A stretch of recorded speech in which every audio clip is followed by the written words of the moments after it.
You are having a moment. Look, CNN's calling you the hottest candidate in this race. Scarborough, after you came on his show, basically compared you to Barack Obama himself. How does it feel? I mean, 3 weeks ago, almost nobody knew who you were outside of Indiana, and now people are beginning to come around. How does that feel? It feels great. I'm trying not to let it go to my head because, I'm the same person I was 3 weeks ago, and more importantly, I need to make sure I stay the same person for the road ahead. But it's reassuring to know that when we get our message in front of people, they respond. People are excited about the idea of generational change. They're excited about a new vocabulary for Democrats in defending our values. And, whether we're in the early states or whether we're making the rounds in the media, just seeing that powerful response has been so motivating and so reassuring. Does it show up in the fundraising? Does it show up in crowd size? I mean, how is it? Is it getting to you? Do you know that something's changing? Can you feel it? Oh yeah, you can definitely. I can't explain it. Well, first of all, just as I travel, more and more people are coming up to me. Often when people know you're running for office, they come up to you and they talk about themselves. They talk about their stories and what it means to them.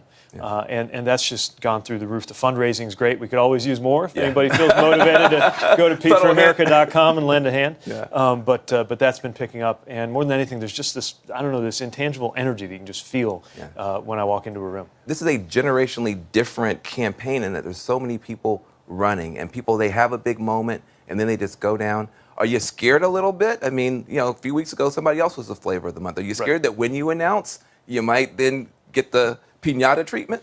Yeah, I mean, definitely the better you're doing, the more people are going to decide to take you down a peg. But that's just politics. That's how it works. And you shouldn't be in this field unless you're ready to defend your record and explain your values. I think really the way you survive the flavor of the month period, or with 20 of us, is probably a flavor of the week period.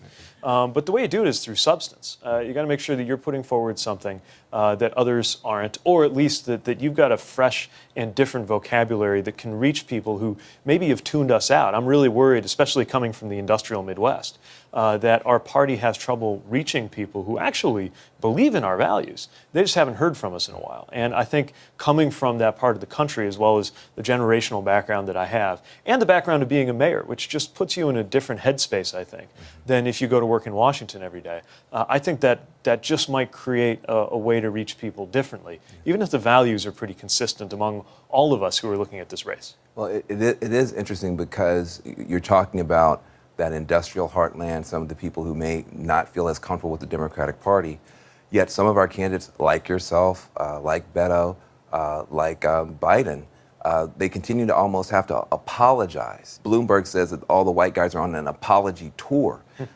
because of this kind of demographic challenge inside the party. Do you think it's tough to be a white guy in our party, reaching out to those Midwestern industrial voters at the same time the base of our party looks very different? I think what can create a problem is if we think we've got to choose one or the other. I mean, if reaching out to white working class voters has to mean walking away from our commitments on racial and social justice, we shouldn't even be here. We have to be able to build a coalition that knits these forces together.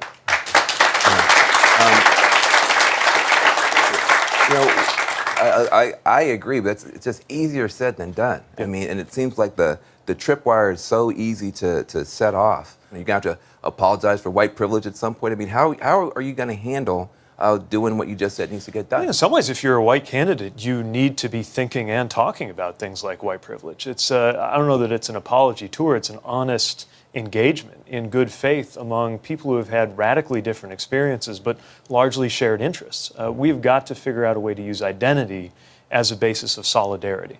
Right now, identity as a means of division is being mastered by this White House. We're at a moment of peak white identity politics. And it's being used to divide us across the working and middle class, to divide us regionally, to divide us on partisan lines.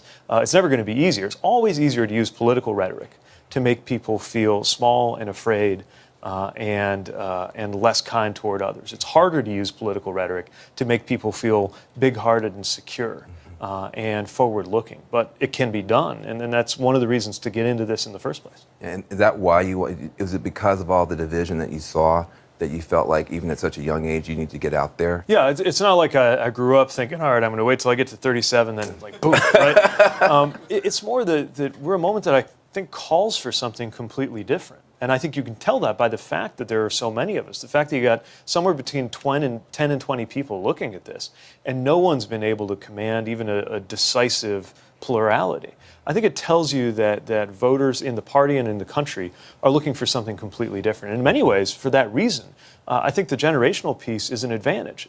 We've got a lot of leadership. I'd be 39 at inauguration. That's the same age as the president of France. I think that's slightly older than the prime minister of New Zealand, who's just become on the world stage just a remarkable leader. So I think it's less a question of are you old enough, and it's more a question of what do you have to say. Another question I think a lot of people have been trying to answer is the VP question. Do you feel like it's important to have a woman, for instance, as your VP, or a person of color as your VP? How do you deal with that as we try to get all the excitements together and all the change together? Yeah, I think it's a healthy conversation to have. I would feel presumptuous saying anything about who my VP would be before we're anywhere near the nomination. Before you've announced the president? But I do think what we know is that our party needs to be, and our country needs to be led by faces that reflect its diversity, and that includes gender diversity, racial diversity. Our ticket should reflect that. Our leadership more broadly should reflect that. We've worked very hard to establish that in my administration back home. We're working on building a campaign team that reflects that, and I think that's fair game to ask anybody who wants to lead a ticket, especially if they turn out to be white and male.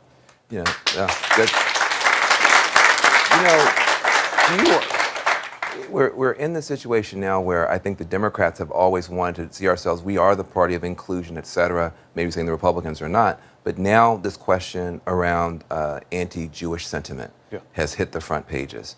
And you had Donald Trump saying that the Democrats are actually an anti-Jewish party. So the president is, I think, using, as he often does, these kinds of divisions and stereotypes in order to break our coalition. Look, it's not like the president cares about anti-Semitism. This is somebody who literally couldn't even condemn, like straight up, outright, Jews will not replace us, neo-Nazis.